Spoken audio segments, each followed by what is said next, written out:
명품 가방 하나면 모든 게 해결될 줄 알았어요. 하지만 그 순간 시어머니가 나타났고 제 인생은 완전히 끝나버렸습니다. 결혼 생활을 파탄내고 이혼한 후에도 멈출 수 없었던 사치 욕망. 그녀가 선택한 마지막 방법은 전 시어머니의 통장을 훔치는 것이었는데, 과연 그 끝은 어떻게 될까요? 은빛 기록 구독과 좋아요, 알림 설정 부탁드립니다. 영상 제작에 많은 도움이 됩니다.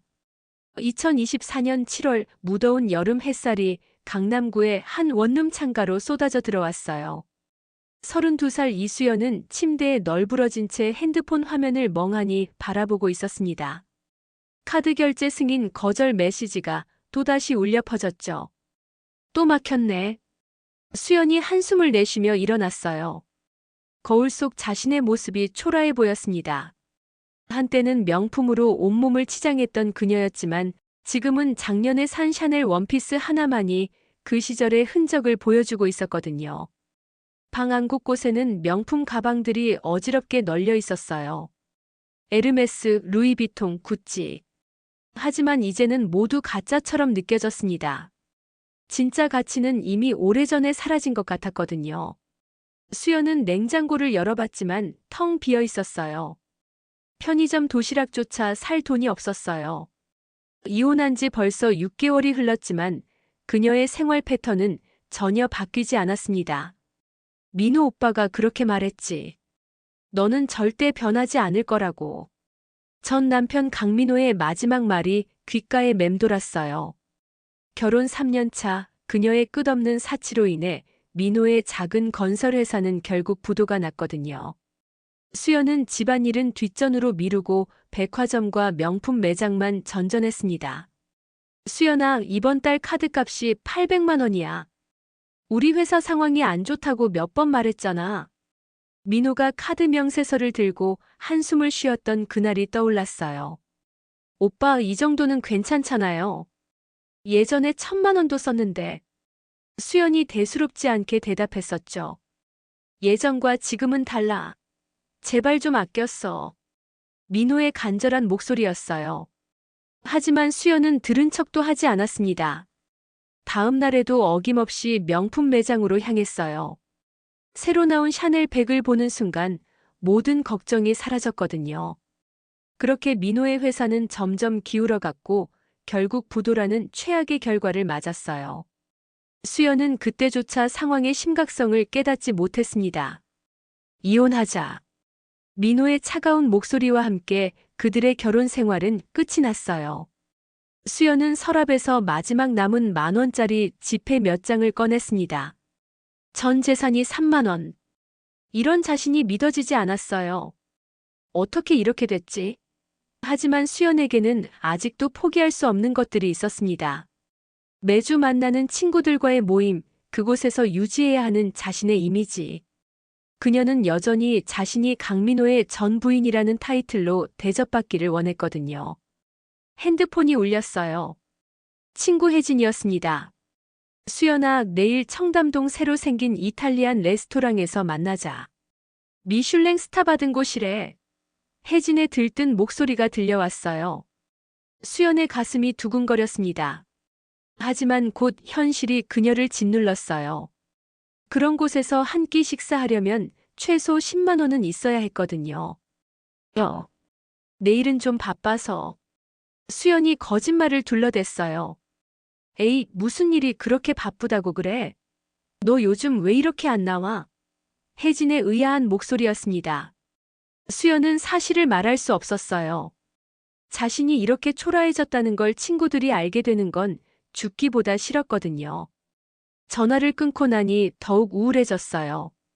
거울을 보며 화장을 고쳐봤지만 얼굴에는 피로와 절망만 가득했습니다. 뭔가 방법이 있을 거야.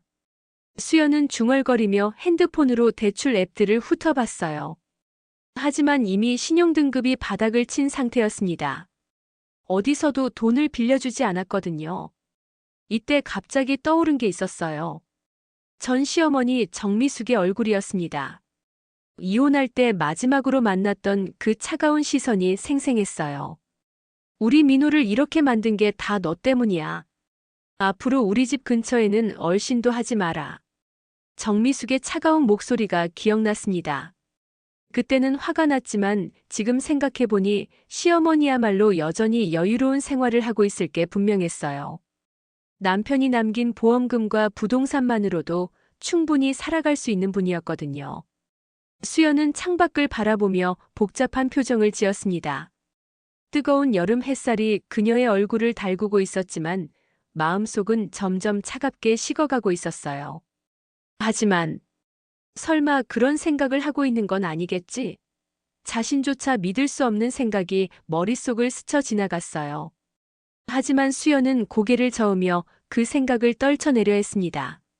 아직은 그럴 때가 아니라고, 다른 방법이 있을 거라고 스스로를 달랬어요. 하지만 현실은 그녀에게 그리 친절하지 않았습니다. 마지막 3만 원으로는 이틀도 버티기 어려웠고 더 이상 갈 곳도 없었거든요. 그날 저녁 수연은 마지막 남은 돈으로 편의점에서 컵라면 하나를 샀어요. 한때 한 끼에 수십만 원을 쓰던 자신이 1,000원짜리 라면으로 저녁을 때우고 있다니. 참담한 현실이었습니다. 라면을 먹으며 수연은 과거를 돌아봤어요. 결혼 첫 해 민호가 선물해준 첫 번째 에르메스 백이 떠올랐습니다. 그때의 설렘과 행복감. 하지만 그것이 시작이었던 것 같아요.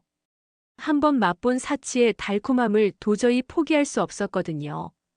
친구들과의 모임에서도 항상 가장 비싼 가방을 들고 가야 했고 가장 화려한 옷을 입어야만 안심이 됐어요. 남들보다 뒤떨어진다는 생각이 드는 게 견딜 수 없었거든요. 수연아, 너무 많이 쓰는 것 같은데. 민호가 조심스럽게 말했던 순간들이 떠올랐습니다. 하지만 그때마다 수연은 화를 냈어요. 오빠는 저를 사랑하지 않는 거예요. 다른 남편들은 부인이 예쁘게 꾸미는 걸 좋아하는데. 수연이 토라지며 말했던 기억이 났어요. 결국 민호는 더 이상 아무 말도 하지 않게 됐습니다. 그리고 회사는 점점 어려워졌어요. 하지만 수연은 멈출 수 없었습니다. 오히려 불안할수록 더 많이 샀거든요. 쇼핑이 유일한 스트레스 해소법이었으니까요. 지금 생각해보면 정말 바보 같았어요. 하지만 그때는 그게 당연한 줄 알았습니다. 자신은 공주처럼 살아야 하는 사람이라고, 민호가 그 모든 걸 감당해야 하는 게 맞다고 생각했거든요. 컵라면을 다 먹고 나니 더욱 공허했어요. 배는 채워졌지만 마음은 텅 비었습니다. 이제 정말 어떻게 해야 할까요? 수연은 다시 시어머니 생각을 했어요. 정미숙은 남편 사후에도 여러 채의 부동산을 소유하고 있었습니다. 매달 임대 수입만으로도 충분히 살 수 있는 형편이었어요. 그런 분이 자신 같은 며느리 때문에 고생했을 생각을 하니 미안하기도 했지만 동시에 다른 감정도 들었습니다. 혹시 도움을 요청하면 도와주실까? 하지만 이혼할 때의 차가운 표정을 생각하면 불가능해 보였어요. 수연은 잠자리에 누워서도 계속 생각했습니다. 내일이면 정말 한 푼도 남지 않을 텐데 어떻게 해야 할까요? 일자리를 구하려 해도 당장 급한 건 해결되지 않았어요. 그때 문득 기억나는 게 있었습니다. 결혼했을 때 시어머니 집에 갔던 일들. 정미숙은 항상 안방 화장대 서랍에 중요한 것들을 보관했어요. 통장이나 도장 같은 것들 말이에요. 아니야, 이런 생각을 하면 안 돼. 수연이 고개를 저었지만 절망적인 상황은 그녀의 이성을 점점 마비시키고 있었습니다. 눈을 감고 나니 더욱 선명해졌어요. 시어머니의 집 구조, 현관 비밀번호, 그리고 그 서랍의 위치까지. 모든 게 생생하게 기억났습니다. 다음 날 아침 수연은 마지막 남은 돈으로 편의점 김밥 하나를 사며 계산대 앞에 서 있었어요. 카드를 내밀었지만 역시나 결제가 거절됐습니다. 죄송합니다. 현금으로 계산 부탁드려요. 알바생의 말에 수연의 얼굴이 빨갛게 달아올랐어요. 뒤에 서 있던 손님들의 시선이 따가웠습니다. 한때 100만 원짜리 가방을 아무렇지 않게 사던 자신이 1,500원짜리 김밥 하나 때문에 이런 수모를 당하다니. 여기 있습니다. 수연이 떨리는 손으로 마지막 1,000원짜리 2장을 내밀었어요. 이제 정말 한 푼도 남지 않았습니다. 집으로 돌아오는 길, 수연은 절망적인 마음으로 이곳저곳에 전화를 걸어봤어요. 대출 상담, 급전 대출, 심지어 불법 사채업체까지. 하지만 어디서도 돈을 빌려주지 않았습니다. 신용등급이 너무 낮아서 대출이 불가능합니다. 담보가 없으시면 어려울 것 같은데요. 죄송하지만 조건이 맞지 않네요. 모든 곳에서 똑같은 대답만 돌아왔어요. 수연은 핸드폰을 던져버리고 싶은 심정이었습니다. 그때 갑자기 벨소리가 울렸어요. 민호의 대학 동기인 준영이었습니다. 수연 씨, 안녕하세요. 갑자기 연락드려서 죄송해요. 준영의 목소리가 들려왔어요. 아, 준영 씨. 무슨 일이세요? 수연이 조심스럽게 대답했습니다. 사실 민호 형 어머님께서 내일부터 일주일 동안 유럽 여행을 가신다고 하더라고요. 혹시 집에 화분 물 좀 줄 수 있냐고 물어보시길래. 준영의 말에 수연의 심장이 쿵 하고 뛰었어요. 시어머니가 여행을 간다고요? 아, 그런데 제가 가는 게 적절할까요? 이혼한 지 얼마 안 됐는데. 수연이 망설이며 말했습니다. 어머님께서 직접 부탁하신 거예요. 아무래도 수연 씨가 집 구조를 잘 아시니까요. 참, 비밀번호는 예전 그대로 민호 형 생일이래요. 준영의 말이 끝나자 수연의 머릿속에서 무언가가 번쩍했어요. 시어머니 집 비밀번호. 그리고 일주일 동안 집을 비운다는 것. 네, 알겠습니다. 화분 관리 잘 해드릴게요. 수연이 대답했어요. 전화를 끊고 나서 수연은 복잡한 기분이 들었습니다. 분명 단순한 화분 관리였는데 왜 이렇게 심장이 두근거리는 걸까요? 그날 밤 수연은 잠을 이루지 못했어요. 계속해서 떠오르는 생각이 있었거든요. 시어머니 정미숙은 현금을 집에 보관하는 습관이 있었습니다. 결혼했을 때 몇 번 본 적이 있었는데 안방 서랍에 통장들을 모아두고 있었거든요. 아니야, 이런 생각을 하면 안 돼. 수연이 고개를 저었지만 배고픔과 절망감이 그녀의 이성을 흐려놓고 있었어요. 다음 날 오후 수연은 시어머니 집 앞에 서 있었습니다. 익숙한 아파트 단지, 익숙한 현관문. 결혼했을 때 수없이 드나들던 곳이었어요. 일단 화분부터 확인해보자. 수연이 떨리는 손으로 비밀번호를 눌렀습니다. 띠리리링 마이너스 익숙한 소리와 함께 현관문이 열렸어요. 집안은 정갈하게 정리되어 있었어요. 시어머니 특유의 깔끔함이 그대로 느껴졌습니다. 거실에는 몇 개의 화분들이 놓여 있었고 수연은 먼저 그것들에 물을 주기 시작했어요. 이것만 하고 가자. 하지만 안방 쪽을 바라보는 수연의 시선이 자꾸만 흔들렸습니다. 저기에 있을 것 같은 그것들. 통장들. 수연은 고개를 저으며 부엌으로 향했어요. 냉장고를 열어보니 반찬들이 가득 들어 있었습니다. 배가 고픈 수연의 눈에는 그 모든 게 너무나 소중해 보였어요. 조금만 먹어도 될까? 수연이 김치 한 조각을 집어 먹었어요. 오랜만에 느끼는 집밥의 맛이었습니다. 어머니가 해주던 그 맛과 비슷했어요. 그때 갑자기 눈물이 났어요. 자신이 얼마나 초라해졌는지, 얼마나 바닥까지 떨어졌는지 실감하는 순간이었습니다. 어떻게 이렇게 됐을까? 정말 어떻게? 수연이 주방에 주저앉아 울고 있을 때 시선이 안방 쪽으로 향했어요. 반쯤 열린 문 사이로 보이는 화장대. 그 위에 놓인 작은 서랍들. 수연은 마치 최면에 걸린 것처럼 천천히 안방으로 걸어갔습니다. 발걸음 하나하나가 무거웠어요. 하지만 멈출 수 없었습니다. 안방에 들어서자 예전 기억들이 떠올랐어요. 명절 때마다 이 방에서 시어머니와 대화를 나누던 시간들. 그때는 이렇게 될 줄 몰랐는데. 수연이 화장대 앞에 섰습니다. 작은 서랍을 열어보니 과연 거기에 있었어요. 여러 은행의 통장들이 가지런히 정리되어 있었습니다. 이건 정말. 수연의 손이 떨렸어요. 통장을 하나씩 펼쳐보니 상상을 초월하는 금액들이 적혀 있었습니다. 수천만 원, 어떤 통장에는 억 단위의 돈이 들어 있었어요. 이 정도면 조금만 빌려도. 수연의 머릿속에서 악마의 속삭임이 들려왔어요. 조금만, 정말 조금만 빌리는 거라고. 나중에 갚을 수 있다고. 하지만 동시에 양심의 소리도 들렸습니다. 이건 도둑질이라고, 절대 해서는 안 되는 일이라고. 수연은 통장을 내려놓고 방을 나왔어요. 하지만 마음이 편하지 않았습니다. 계속해서 그 통장들이 머릿속에 맴돌았거든요. 화분에 물을 주고 집을 나서는 길, 수연은 뒤돌아봤어요. 저 안에 있는 돈이면 당장의 모든 문제가 해결될 텐데. 하지만 그건 절대 자신의 것이 아니었습니다. 내일 다시 와야겠어. 화분 관리를 위해서. 수연이 스스로에게 말했지만 진짜 이유가 무엇인지는 자신도 알고 있었어요. 이미 그녀의 마음속에는 위험한 생각이 자리 잡기 시작했습니다. 이틀 후 수연은 다시 시어머니 집을 찾았어요. 이번에는 더 오래 머물렀습니다. 집안 곳곳을 둘러보며 예전 추억에 잠겼어요. 거실에 걸린 가족 사진들. 그 중에는 자신이 들어간 사진도 있었어요. 행복했던 시절의 모습이었습니다. 하지만 그 행복도 자신의 욕심 때문에 무너졌다는 사실을 알고 있었어요. 수연은 다시 안방으로 향했습니다. 이번에는 더 구체적으로 살펴봤어요.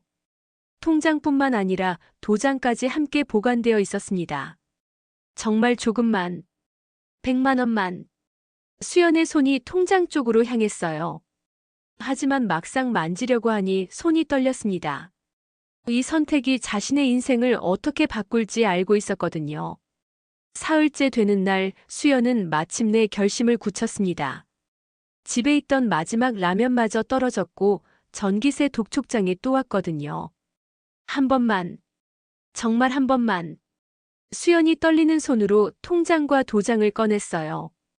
가장 금액이 적은 통장을 선택했습니다. 5천만 원이 들어있는 계좌였어요. 100만 원만. 나중에 꼭 갚을게. 수연은 자신에게 말하며 은행으로 향했습니다. 가슴이 두근거렸지만 배고픔과 절망감이 모든 이성을 마비시키고 있었어요. 은행에 도착해 창구에 섰을 때 수연의 다리가 후들거렸어요. 하지만 이미 돌이킬 수 없는 선택이었습니다. 인출하시겠어요? 행원의 친절한 목소리가 수연에게는 심판의 소리처럼 들렸어요. 하지만 수연은 고개를 끄덕였습니다. 네. 100만 원 인출 부탁드립니다. 통장을 내미는 순간 수연의 인생에 돌이킬 수 없는 균열이 생기기 시작했습니다. 100만 원을 인출한 후 수연의 발걸음은 한결 가벼워졌어요. 오랜만에 느끼는 현금의 묵직함이 그녀에게는 마치 생명줄 같았습니다. 이제 좀 살 것 같네. 첫 번째로 향한 곳은 백화점 지하식품관이었어요. 그동안 편의점 도시락으로만 연명하던 수연에게는 꿈의 공간 같았습니다. 이것도 사고 저것도 사고. 수연이 장바구니에 음식들을 담기 시작했어요. 프리미엄 도시락, 과일, 심지어 케이크까지. 한동안 잊고 있던 소비의 즐거움이 되살아났습니다. 계산대에서 10만 원 가까이 나왔지만 수연은 개의치 않았어요. 오히려 뿌듯했습니다. 다시 예전의 자신으로 돌아간 것 같은 기분이었거든요. 하지만 집에 돌아와 음식을 먹으며 문득 죄책감이 들었어요. 이 돈은 원래 자신의 것이 아니었거든요. 하지만 어쩔 수 없었잖아. 나중에 꼭 갚을 거야. 수연은 스스로를 합리화했습니다. 일시적인 차용일 뿐이라고 곧 일자리를 구해서 갚을 거라고 생각했어요. 이틀 후 친구 유진에게서 연락이 왔어요. 수연아, 이번 주말에 소영이 생일 파티 있어. 청담동 레스토랑에서 하는데 같이 가자. 유진의 들뜬 목소리가 들려왔어요. 수연의 마음이 설렸습니다. 그동안 피해왔던 모임들. 이제는 다시 참여할 수 있을 것 같았어요. 좋아, 갈게. 수연이 적극적으로 대답했습니다. 와, 수연이가 이렇게 적극적으로 나온다니. 요즘 왜 그렇게 바빴던 거야? 유진의 의아한 목소리였어요. 그냥 개인적인 일들이 좀 있었어. 수연이 애매하게 대답했습니다. 주말이 되어 수연은 오랜만에 정성스럽게 화장을 했어요. 옷장에서 가장 좋은 원피스를 꺼내 입고 명품 가방도 들었습니다. 거울 속 자신이 예전 모습 같아 보였어요. 청담동 레스토랑에 도착하니 친구들이 이미 와 있었습니다. 모두 화려하게 차려입고 있었어요. 수연아, 오랜만이야. 정말 오랜만이네. 어디 갔다 온 거야? 친구들의 반가운 인사를 받으며 수연은 기분이 좋아졌어요. 역시 자신은 이런 자리가 어울린다고 생각했습니다. 소영아, 생일 축하해. 수연이 미리 준비한 선물을 건넸어요. 유명 화장품 브랜드의 세트였습니다. 30만 원 정도 했지만 이런 자리에서는 당연한 수준이라고 생각했어요. 와, 고마워. 역시 수연이는 센스가 좋아. 소영의 기뻐하는 모습을 보니 수연은 더욱 만족스러웠습니다. 친구들과 함께 식사를 하며 수연은 점점 예전의 자신을 되찾아가는 기분이었어요. 유쾌한 대화, 맛있는 음식, 그리고 화려한 분위기. 모든 것이 그리웠던 일상이었습니다. 근데 수연아, 민호 오빠는 요즘 어떻게 지내? 유진의 질문에 수연은 잠시 당황했어요. 아직 이혼 사실을 정확히 알리지 않았거든요. 바쁘게 지내고 있어. 수연이 애매하게 대답했습니다. 그래? 건설업계가 요즘 힘들다고 하던데. 괜찮아? 소영의 걱정스러운 목소리였어요. 응, 괜찮아. 수연이 짧게 대답하며 화제를 돌렸습니다. 식사가 끝나고 계산할 때 수연은 자신의 몫을 지불했어요. 15만 원이었습니다. 예전에는 아무렇지 않던 금액이지만 지금은 훔친 돈이라는 생각에 마음이 무거웠어요. 하지만 동시에 이상한 쾌감도 느꼈습니다. 다시 친구들과 어울릴 수 있다는 것, 예전처럼 당당하게 돈을 쓸 수 있다는 것. 이 모든 게 중독성이 있었어요. 집으로 돌아오는 택시 안에서 수연은 창밖을 바라봤어요. 돈이 있으니 확실히 모든 게 달라 보였습니다. 세상이 다시 밝아 보였어요. 하지만 집에 도착해 현실을 마주하니 다시 불안해졌습니다. 오늘 하루에만 거의 50만 원을 썼어요. 이런 식으로 쓰면 금세 바닥날 게 뻔했습니다. 수연은 남은 현금을 확인해 봤어요. 50만 원 정도 남아 있었습니다. 며칠 더 버틸 수는 있지만 이전처럼 아껴 쓴다면 말이에요. 하지만 수연에게는 아끼며 사는 것이 더 이상 불가능해 보였어요. 오늘 친구들과 함께한 시간이 너무 달콤했거든요. 다시 그 생활로 돌아가고 싶었습니다.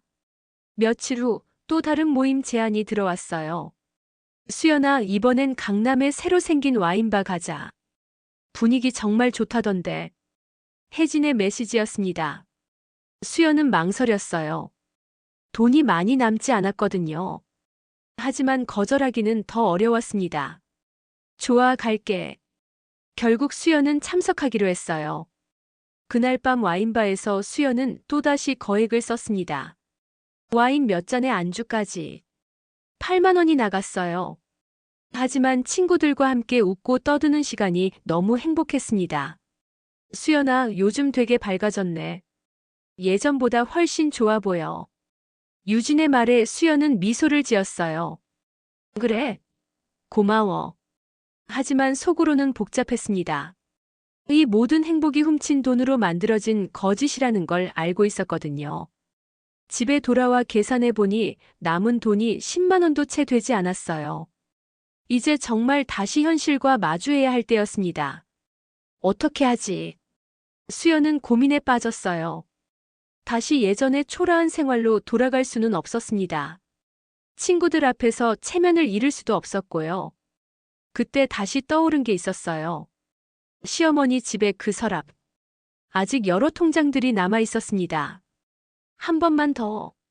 이번이 정말 마지막이야. 수연은 스스로에게 다짐했어요. 하지만 그 다짐이 얼마나 허무한지는 자신도 알고 있었습니다. 다음 날 수연은 다시 시어머니 집으로 향했어요. 이번에는 더 큰 금액을 가져오기로 했습니다. 300만 원. 이 정도면 한 달은 걱정 없이 살 수 있을 거라고 생각했어요. 화분에 물을 주는 척하며 집안을 둘러본 수연은 안방으로 향했습니다. 이번에는 망설임이 덜했어요. 이미 선을 넘었으니까요. 통장과 도장을 챙겨 은행으로 향하는 수연의 발걸음은 한 번째보다 가벼웠어요. 죄책감보다는 기대감이 더 컸습니다. 300만 원 인출 부탁드립니다. 수연의 목소리에 떨림은 없었어요. 오히려 당당해 보였습니다. 300만 원을 손에 쥔 수연은 완전히 다른 사람이 된 것 같았어요. 이제는 죄책감보다 해방감이 더 컸습니다. 어차피 한 번 저지른 일, 이제 와서 뒤돌아봐야 소용없다고 생각했거든요. 이번엔 제대로 즐겨보자. 수연의 첫 번째 목적지는 압구정 로데오 거리였어요. 한때 매주 들르던 그 익숙한 명품 매장들이 그녀를 반갑게 맞이했습니다. 어서 오세요, 손님. 샤넬 매장 직원의 밝은 인사에 수연은 미소를 지었어요. 몇 달 만에 느끼는 VIP 대접이었습니다. 새로 나온 가방 좀 보여주세요.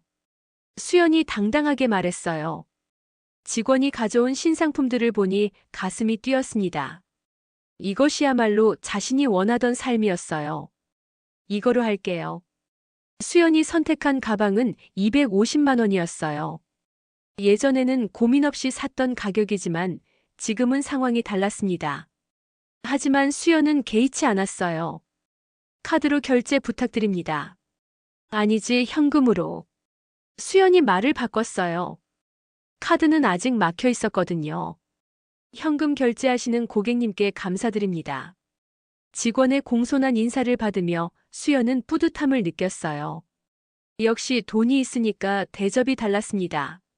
새 가방을 들고 거리를 걷는 수연의 발걸음은 한결 가벼웠어요. 지나가는 사람들의 시선이 느껴졌습니다. 부러움 가득한 그 시선들이 수연에게는 최고의 만족감이었어요. 그날 오후 수연은 고급 스파에서 몸을 맡겼습니다. 마사지와 피부 관리를 받으며 완전히 릴렉스했어요. 이런 호화로운 시간이 얼마나 그리웠는지 몰랐습니다. 기분이 정말 좋아지셨네요. 관리사의 말에 수연은 고개를 끄덕였어요. 정말로 몸과 마음이 모두 가벼워진 것 같았습니다. 저녁에는 혼자 고급 레스토랑에서 식사를 했어요. 웨이터가 권하는 와인을 주문하며 수연은 자신이 다시 상류층으로 돌아왔다고 느꼈습니다. 하지만 집에 돌아와 계산해 보니 하루에만 400만 원 가까이 썼어요. 이런 식으로 쓰면 며칠 안에 바닥날 게 뻔했습니다. 괜찮아, 또 가져오면 되지. 수연은 스스로를 달랬어요. 이제는 죄책감보다 중독적인 쾌감이 더 컸습니다.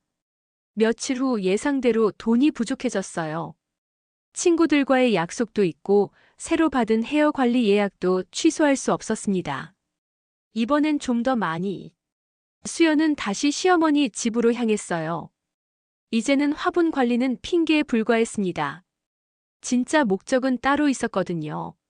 안방 서랍을 열고 통장들을 살펴보는 수연의 손놀림이 능숙해졌어요. 이번에는 500만 원을 인출하기로 했습니다. 한 번에 큰 금액을 가져와서 당분간 걱정하지 않으려고요. 은행에서도 이제는 떨리지 않았어요. 오히려 당당했습니다. 500만 원 인출 부탁드립니다. 수연의 목소리에는 확신이 가득했어요. 행원도 별다른 의심 없이 업무를 처리했습니다. 하지만 이번에는 정말로 이상한 일이 있었어요. 은행을 나서는데 누군가가 자신을 지켜보는 것 같은 기분이 강하게 들었습니다. 수연이 뒤를 돌아보니 한 남자가 서 있었어요. 중년의 정장 차림이었는데 시선이 마주치자 급하게 고개를 돌렸습니다. 누구지? 수연은 불안해졌지만 곧 잊어버렸어요. 지금은 즐길 시간이었거든요. 그날부터 수연의 소비는 더욱 과해졌습니다. 명품 옷, 액세서리, 고급 화장품. 마치 몇 년치를 한꺼번에 사는 것 같았어요. 친구들과의 모임에서도 항상 가장 비싼 메뉴를 주문했고 술값도 자주 대신 냈습니다. 친구들의 칭찬과 부러움이 수연에게는 최고의 보상이었어요. 수연아, 요즘 정말 여유로워 보이는데? 혜진이 궁금해하며 물었어요. 그냥 좀 여유가 생겨서. 수연이 애매하게 대답했습니다. 민호 오빠가 뭔가 해결하신 거야? 소영의 질문에 수연은 잠시 당황했어요. 뭐 그런 거랑 비슷해. 수연이 거짓말을 둘러댔습니다. 이제는 거짓말도 자연스러워졌어요. 하지만 속으로는 불안했습니다. 이런 생활이 언제까지 지속될 수 있을까요? 시어머니가 언제 돌아올지도 모르는 상황이었어요. 일주일 후 또다시 돈이 부족해졌어요. 이번에는 친구 결혼식이 있어서 축의금과 드레스 비용이 필요했습니다. 이제는 망설임도 없었어요. 수연은 바로 시어머니 집으로 향했습니다. 하지만 이번에는 뭔가 달랐어요. 집 앞에 낯선 택시가 서 있었습니다. 설마, 수연의 심장이 뛰기 시작했어요. 혹시 시어머니가 일찍 돌아온 건 아닐까요? 조심스럽게 현관문을 열고 들어갔는데 다행히 집은 조용했어요. 택시는 다른 집 손님이었나 봅니다. 하지만 뭔가 이상했어요. 집 안 분위기가 미묘하게 달랐습니다. 누군가 다녀간 것 같은 느낌이었어요. 기분 탓이겠지. 수연은 고개를 저으며 안방으로 향했어요. 하지만 서랍을 열어보는 순간 깜짝 놀랐습니다. 통장들의 위치가 미묘하게 바뀌어 있었어요. 분명히 자신이 정리해둔 것과 달랐습니다. 누가 다녀간 거야? 수연의 손이 떨리기 시작했어요. 혹시 들킨 걸까요? 하지만 확실하지 않았어요. 자신이 잘못 기억하고 있는 걸 수도 있었습니다. 수연은 일단 계획대로 돈을 가져가기로 했어요. 이번에는 더 조심스럽게 행동했습니다. 주변을 살피며 은행으로 향했고 인출할 때도 최대한 자연스럽게 행동했어요. 하지만 나오는 길에 또다시 그 남자를 봤습니다. 분명히 지난번에 봤던 그 사람이었어요. 이번엔 확실했어요. 그 남자가 자신을 따라다니고 있었습니다. 누구지? 왜 나를 따라다니는 거야? 수연은 공포에 휩싸였어요. 혹시 경찰일까요? 아니면 사립탐정일까요? 급하게 택시를 잡아타며 수연은 뒤를 돌아봤어요. 그 남자는 여전히 그 자리에 서서 자신을 바라보고 있었습니다. 집에 도착한 수연은 문을 꽁꽁 잠그고 커튼을 쳤어요. 가슴이 두근거려서 진정이 되지 않았습니다. 들킨 걸까? 아니면 아직 괜찮은 걸까? 수연은 밤새 잠을 이루지 못했어요. 달콤했던 꿈이 악몽으로 바뀌어가는 것 같았습니다.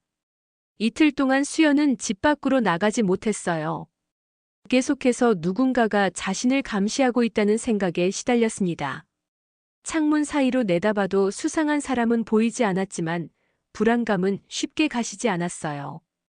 그런데 셋째 날 아침 예상치 못한 전화가 걸려왔습니다. 수연아, 나야. 준영의 목소리였어요.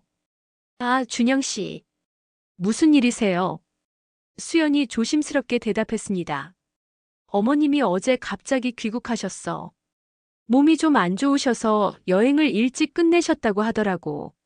준영의 말에 수연의 심장이 멎는 것 같았어요. 어제요? 수연의 목소리가 떨렸습니다. 응, 그래서 화분 관리는 이제 안 해도 될 것 같아. 수고 많았어. 준영이 밝게 말했지만 수연에게는 사형 선고나 다름없었어요. 네, 알겠습니다. 수연이 겨우 대답하고 전화를 끊었어요. 시어머니가 돌아왔다는 것은 곧 모든 것이 들통날 수 있다는 뜻이었습니다.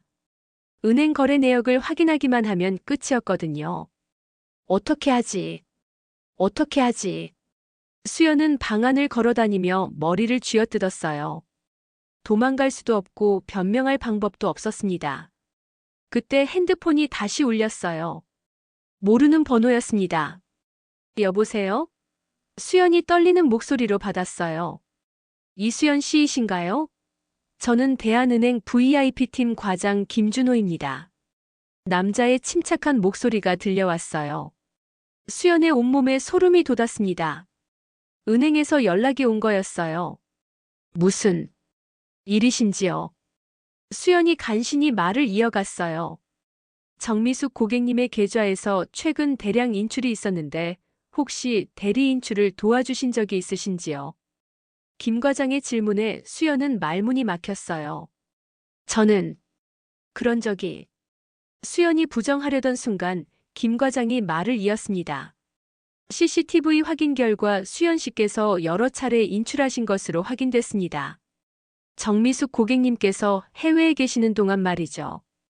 김 과장의 목소리가 차갑게 변했어요.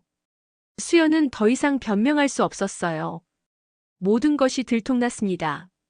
정미숙 고객님께서 오늘 오후에 직접 은행에 오신다고 하시네요. 수연 씨도 함께 오시면 좋겠습니다. 김 과장이 단호하게 말했어요. 네, 알겠습니다. 수연이 힘없이 대답했습니다. 전화를 끊고 나서 수연은 주저앉았어요. 이제 정말 끝이었습니다. 시어머니와 직접 마주해야 하는 순간이 온 거였어요. 오후 3시 수연은 떨리는 다리로 은행에 도착했습니다. VIP 라운지에는 이미 정미숙이 와 있었어요. 어머니. 수연이 조심스럽게 인사했습니다. 정미숙은 수연을 바라보지도 않았어요. 차가운 표정으로 정면만 응시하고 있었습니다. 김 과장이 나타나서 상황을 설명하기 시작했어요. 정미숙 고객님, 확인 결과 총 800만 원이 무단으로 인출됐습니다. 모두 수연 씨가 인출한 것으로 확인됐고요. 김 과장의 차분한 설명에 수연은 고개를 숙일 수밖에 없었어요. 어머니, 죄송합니다. 수연이 작은 목소리로 사과했어요. 정미숙이 처음으로 수연을 바라봤습니다. 그 눈빛에는 분노보다는 실망이 가득했어요. 수연아. 정미숙이 천천히 입을 열었습니다. 어떻게 이럴 수가 있니? 정말 죄송해요. 수연이 눈물을 흘리며 말했어요. 죄송하다고 해서 해결될 일이야? 이건 명백한 절도야. 정미숙의 목소리가 떨렸어요. 김 과장이 끼어들었습니다. 고객님께서 원하신다면 경찰에 신고도 가능합니다. 수연의 얼굴이 하얗게 질렸어요. 경찰 신고라니. 어머니, 제발. 수연이 무릎을 꿇으려 했지만 정미숙이 손으로 막았어요. 일단 집에 가자. 여기서는 이야기하기 어려워. 정미숙이 일어섰습니다. 은행을 나와 정미숙의 차에 탄 수연은 온몸이 떨렸어요. 시어머니는 운전하는 내내 한마디도 하지 않았습니다. 정미숙의 집에 도착해서 거실에 앉은 두 사람 사이에는 무거운 침묵이 흘렀어요. 수연아. 정미숙이 먼저 입을 열었습니다. 왜 이런 짓을 했니? 어머니. 너무 힘들어서. 수연이 흐느끼며 대답했어요. 힘들면 도움을 요청했어야지. 어떻게 남의 돈을 훔칠 수가 있어. 정미숙의 목소리에 분노가 섞였어요. 정말 죄송해요. 갚을게요. 어떻게든 갚을게요.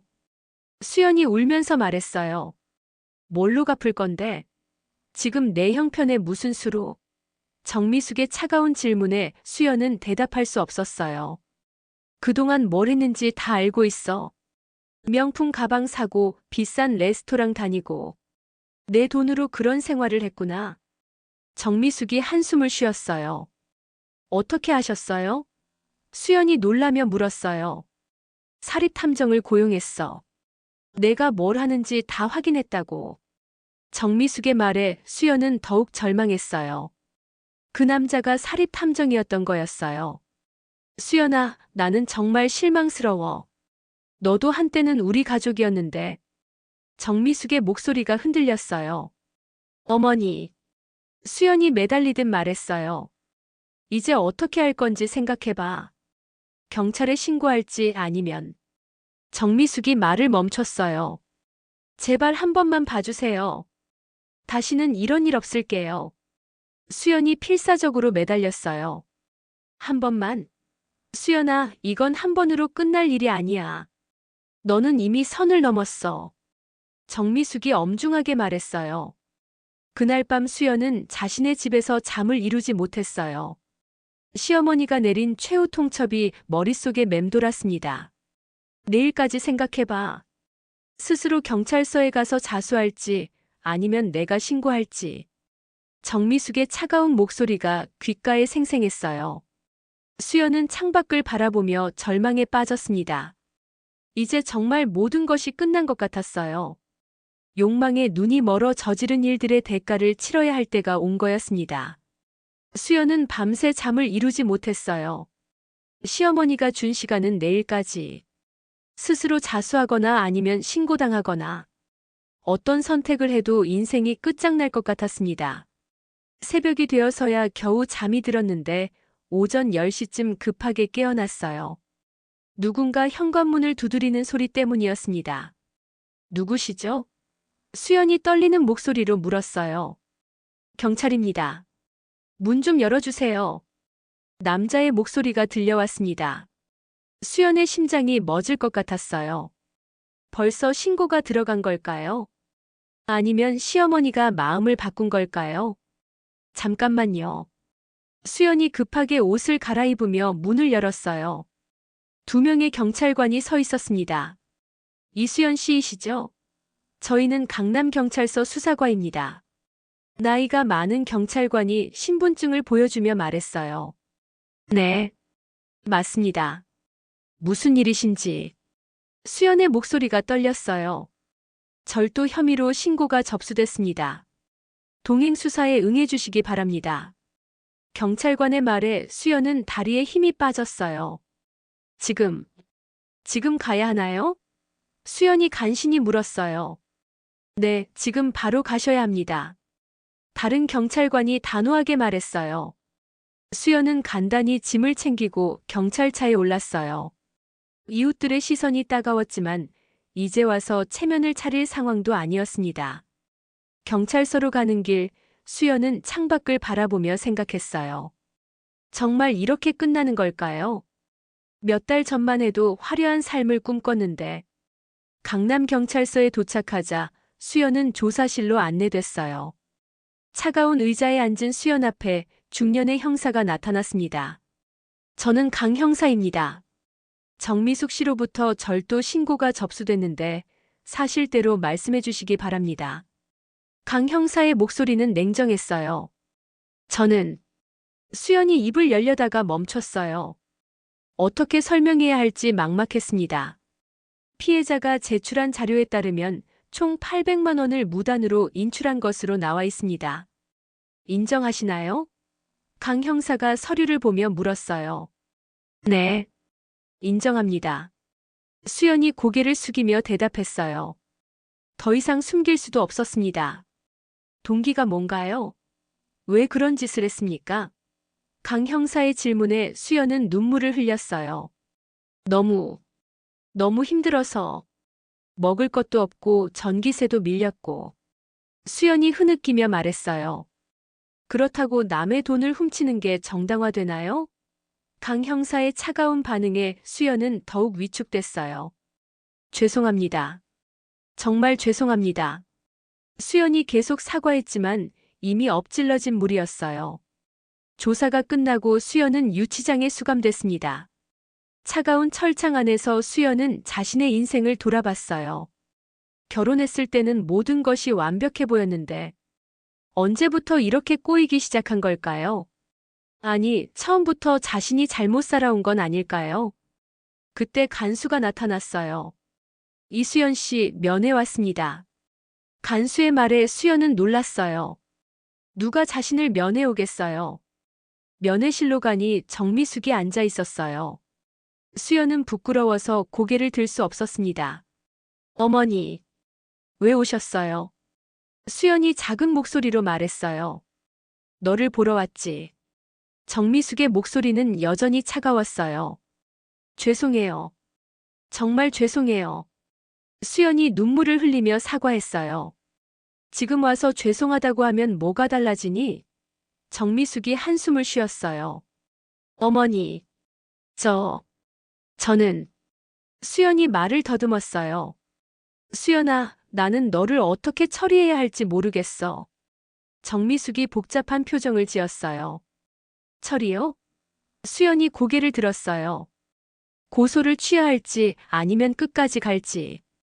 정미숙의 말에 수연의 눈에 희망이 섞였어요. 어머니, 혹시. 수연이 조심스럽게 말했어요. 하지만 쉽지 않을 거야. 너는 이미 선을 넘었어. 정미숙이 단호하게 말했어요. 그렇다면 어떻게 해야? 수연이 절망적으로 물었어요.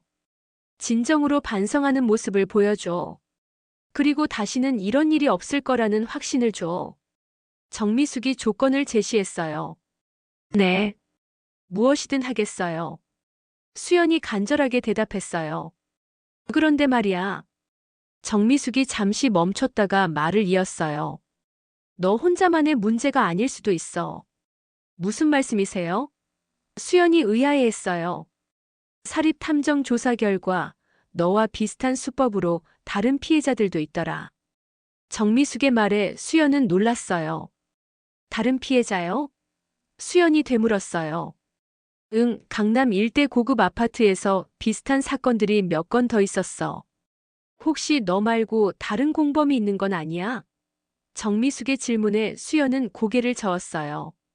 아니에요. 저 혼자 한 일이에요. 수연이 확실하게 대답했어요. 그렇다면 정미숙이 복잡한 표정을 지었어요. 경찰에서는 어떻게 말하던가? 연쇄절도 사건의 일부로 보고 있다고 했어요. 수연이 작게 대답했어요. 그렇구나. 정미숙이 생각에 잠겼어요. 면회 시간이 끝나갈 즈음 정미숙이 마지막으로 말했어요. 수연아, 이번 일로 너도 많이 생각했을 거야. 진짜 마지막 기회를 줄 수 있을지. 며칠 더 생각해 볼게. 정미숙이 일어서며 말했어요. 어머니. 수연이 불렀지만 정미숙은 돌아보지 않고 나갔어요. 유치장으로 돌아온 수연은 희미한 희망을 품었어요. 시어머니의 마지막 말이 마치 구원의 손길 같았습니다. 하지만 동시에 불안했어요. 과연 정말로 용서받을 수 있을까요? 그리고 설령 용서받는다 해도 이 일이 주변에 알려지면 어떻게 될까요? 수연은 차가운 철창에 기대어 밤하늘을 바라봤어요. 별이 하나도 보이지 않는 어두운 밤이었습니다. 마치 자신의 앞날 같았어요. 유치장에서 사흘을 보낸 수연에게 변호사가 배정됐어요. 국선 변호사였지만 그나마 희망이 생기는 것 같았습니다. 안녕하세요. 저는 국선 변호사 박민수입니다. 중년의 변호사가 자신을 소개했어요. 안녕하세요.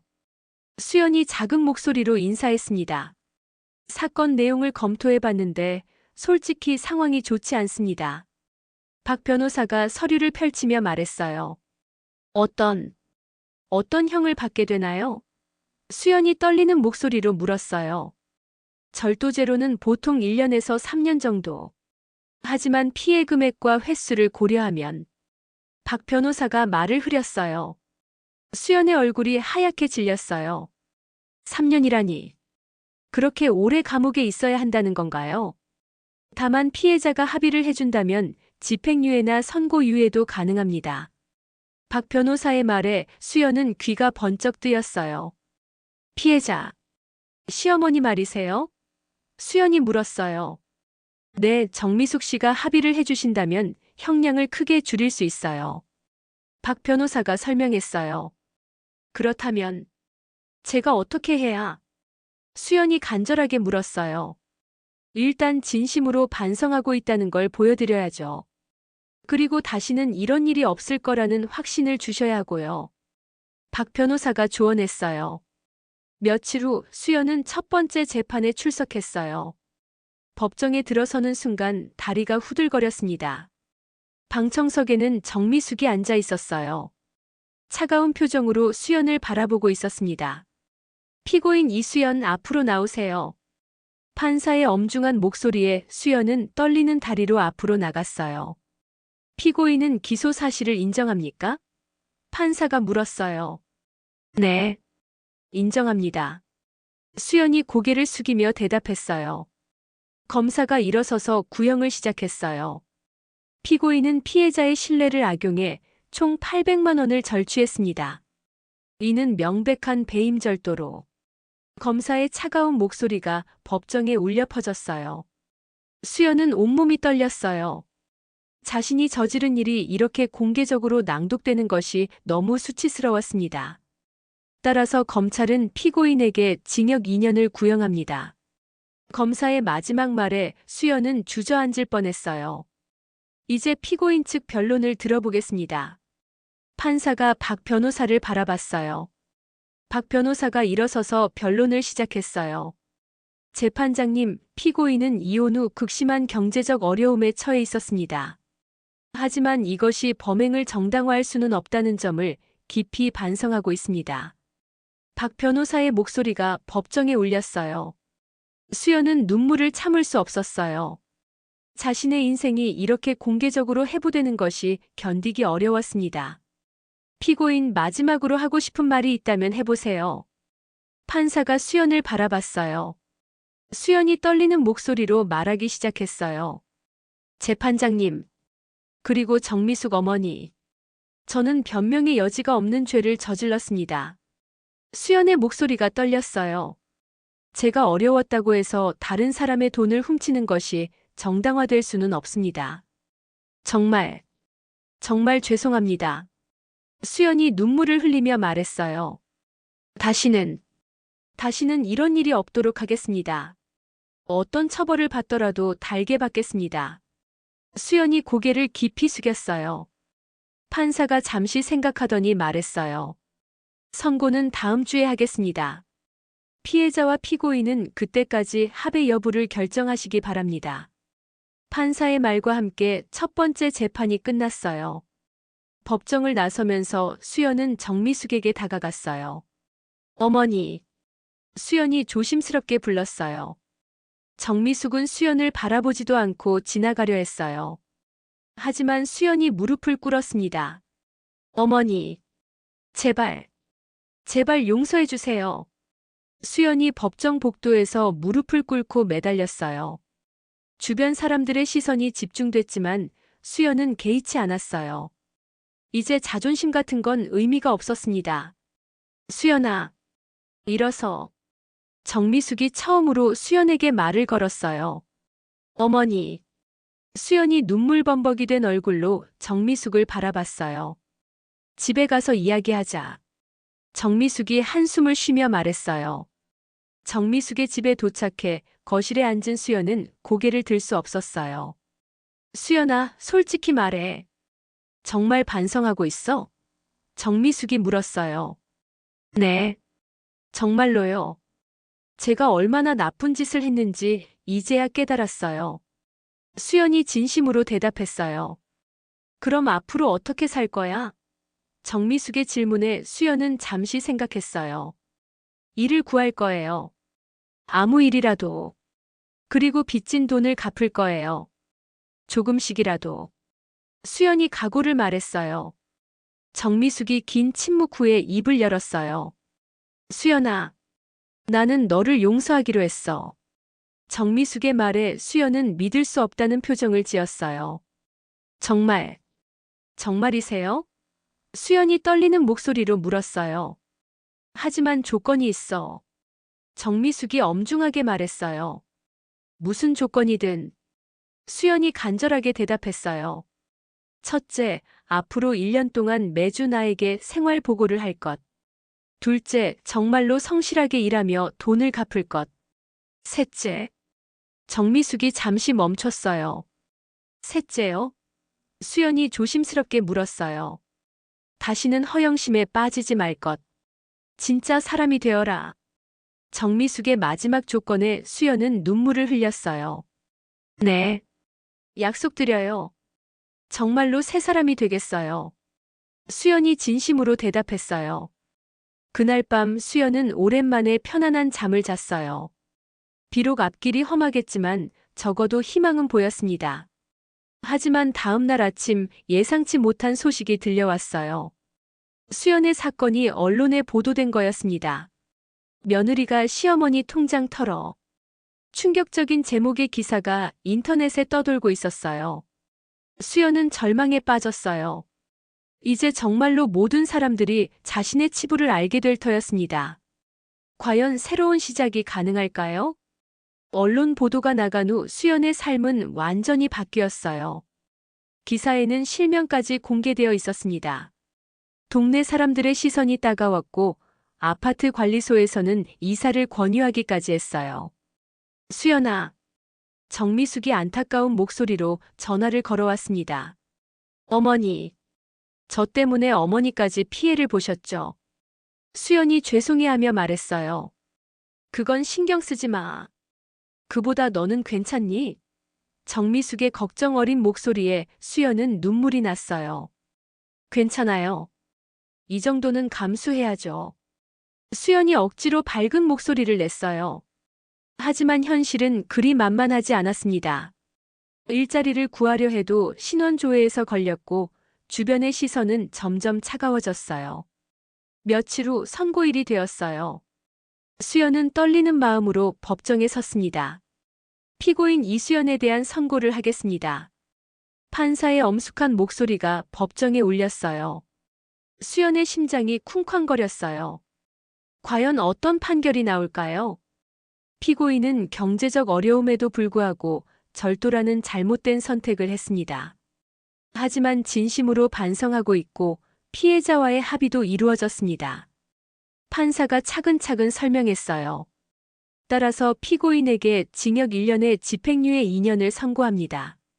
판사의 선고에 수연은 안도의 한숨을 쉬었어요. 집행유예. 감옥에 가지 않아도 된다는 뜻이었어요. 하지만 동시에 2년 동안은 조심스럽게 살아야 한다는 뜻이기도 했습니다. 법정을 나선 수연에게 정미숙이 다가왔어요. 수연아, 이제 정말 새로 시작이야. 정미숙이 따뜻하게 말했어요. 네. 정말 감사해요, 어머니. 수연이 고개를 깊이 숙였어요. 그런데 말이야. 정미숙이 뭔가 말하려다가 멈췄어요. 무슨 말씀이세요? 수연이 고개를 들었어요. 민호가 너를 보고 싶어 해. 정미숙의 말에 수연은 깜짝 놀랐어요. 민호 오빠가요? 수연이 믿을 수 없다는 표정을 지었어요. 응, 내 기사를 보고. 많이 걱정하더라. 정미숙이 설명했어요. 하지만 제가 오빠를 볼 면목이. 수연이 고개를 떨궜어요. 그건 너희가 정할 일이야. 정미숙이 주소가 적힌 쪽지를 건네줬어요. 며칠 후 수연은 용기를 내어 민호가 일하는 작은 카페를 찾아갔어요. 이혼 후 민호는 새로 작은 사업을 시작했던 거였습니다. 어서 오세요. 수연아?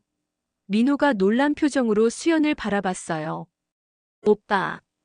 수연이 조심스럽게 인사했어요. 어떻게 여기를? 어머니께서. 민호가 상황을 이해했어요. 방해한 것 같아서요. 그냥 갈게요. 수연이 돌아서려 했지만 민호가 붙잡았어요. 잠깐 커피 한 잔 하고 가. 민호가 따뜻하게 말했어요. 두 사람은 카페 한 구석에 앉아 어색하게 대화를 시작했어요. 요즘 어떻게 지내? 민호가 먼저 입을 열었어요. 그냥 지내고 있어요. 수연이 작은 목소리로 대답했어요. 힘들지? 민호의 걱정 어린 목소리에 수연은 눈물이 났어요. 오빠, 정말 미안해요. 수연이 고개를 숙이며 말했어요. 뭘 미안해해? 민호가 다정하게 말했어요. 오빠를 그렇게 힘들게 했는데, 회사까지 망하게 했는데. 수연이 눈물을 흘렸어요. 수연아, 그건 내 책임도 있어. 너를 제대로 이해하려고 노력하지 않았잖아. 민호의 말에 수연은 고개를 들었어요. 그래도 수연이 말하려 했지만 민호가 손을 들어 막았어요. 이제 그런 얘기는 그만하자. 중요한 건 앞으로야. 민호가 미소를 지었어요. 앞으로요? 수연이 의아해했어요. 나도 새로 시작하고 있어. 이 작은 카페로. 그리고 너도 새로 시작하고 싶다면. 민호가 말을 멈췄어요. 저도 일을 구하고 있어요. 하지만 쉽지 않네요. 수연이 솔직하게 말했어요. 그럼 여기서 일해볼래? 민호의 제안에 수연은 놀랐어요. 여기서요? 수연이 되물었어요. 응, 아직 직원이 부족해서. 물론 처음에는 아르바이트부터 시작해야겠지만. 민호가 설명했어요. 하지만 사람들이 저를 알아보면. 수연이 걱정했어요. 그건 시간이 해결해 줄 거야. 중요한 건 진정성이야. 민호가 격려했어요. 며칠의 고민 끝에 수연은 카페에서 일하기로 했어요. 처음에는 설거지와 청소부터 시작했습니다. 어서 오세요. 수연이 밝게 인사했지만 어떤 손님들은 수연을 알아보고 수군거렸어요. 저 사람. 뉴스에 나온. 손님들의 속삭임에 수연은 상처받았지만 참았어요. 신경 쓰지 마. 민호가 위로해줬어요. 괜찮아요. 제가 감수해야 할 일이에요. 수연이 의연하게 대답했어요. 몇 달이 지나면서 수연은 점점 변해갔어요. 새벽 5시에 일어나 카페 준비를 하고 밤늦게까지 정리하는 생활이었지만 오히려 마음이 편했습니다. 무엇보다 정직하게 번 돈으로 사는 밥이 이렇게 달콤할 줄 몰랐어요. 어느 날 예전 친구 유진이 카페에 찾아왔어요. 수연아. 유진이 복잡한 표정으로 수연을 바라봤어요. 유진아. 수연이 조심스럽게 인사했어요. 많이 힘들었지? 유진의 걸림 어린 목소리에 수연은 미소를 지었어요. 처음에는 힘들었어. 하지만 지금은 오히려 편해. 수연이 진심으로 대답했어요. 정말? 유진이 의외라는 표정을 지었어요. 응, 정직하게 사는 게 이렇게 좋은 줄 몰랐어. 수연의 말에 유진은 안도했어요. 그날 밤 수연은 정미숙에게 전화를 걸었어요. 어머니, 저예요. 수연의 밝은 목소리에 정미숙은 기뻤어요. 수연아, 목소리가 많이 밝아졌네. 정미숙이 흐뭇하게 말했어요. 네, 정말 감사해요. 어머니 덕분에 새로운 인생을 살 수 있게 됐어요. 수연이 진심으로 감사를 표했어요. 그런 말 하지 마. 이건 내가 스스로 해낸 일이야. 정미숙이 자랑스럽게 말했어요. 1년 후 수연은 카페의 정식 직원이 됐어요. 그리고 조금씩 모은 돈으로 정미숙에게 빚을 갚기 시작했습니다. 어머니, 이번 달분이에요. 수연이 봉투를 건네며 말했어요. 수연아, 급하게 갚지 말고 천천히 해. 정미숙이 따뜻하게 말했어요. 아니에요. 빨리 갚고 싶어요. 그래야 마음이 편해져요. 수연이 의연하게 대답했어요. 그날 저녁 수연은 거울을 보며 생각했어요. 예전의 화려한 모습은 없었지만 눈빛이 살아있었습니다. 이제야 진짜 내 모습을 찾은 것 같아. 수연이 거울 속 자신에게 말했어요. 멈출 수 없었던 욕망의 끝에서 수연은 마침내 진정한 자신을 발견했습니다. 그리고 그 자신이 생각보다 나쁘지 않다는 것도 깨달았어요. 비록 돌아온 길이었지만 이제야 제대로 된 출발선에 서 있는 것 같았습니다. 오늘의 사연 재밌게 들으셨나요? 이런 상황이 본인이었다면 어떻게 하셨을까요? 수연처럼 욕망에 눈이 멀어 모든 것을 잃을 뻔했지만 마지막에 진정한 자신을 찾아가는 이야기. 과연 여러분은 어떤 선택을 하셨을까요? 댓글로 여러분의 생각을 들려주세요. 내일은 더 재밌는 은빛 기록으로 찾아뵙겠습니다. 잊지 말고 구독과 좋아요, 알림 설정 부탁드립니다. 영상 제작에 많은 도움이 됩니다.